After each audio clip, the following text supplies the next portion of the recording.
Well, hello everyone. So in this video, I'll just be sharing how to open the HTML code or your web development projects directly into the browser from the Visual Studio Code, right? So one of the best, simplest method is that you can install an extension which is open in browser.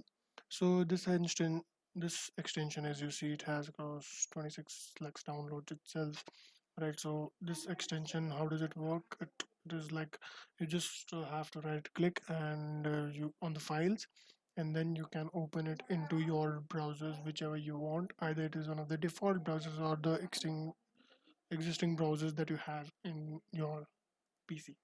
So here is a demo code, and in this case I will be opening this file. Either you can right click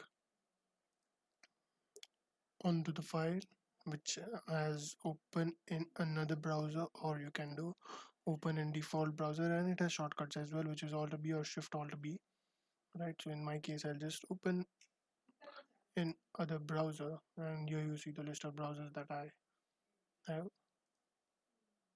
and you see that it has opened up, right?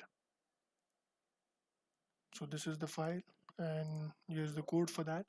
So thank you for watching, and please subscribe if you like the content, and please share your comments as well. Thank you.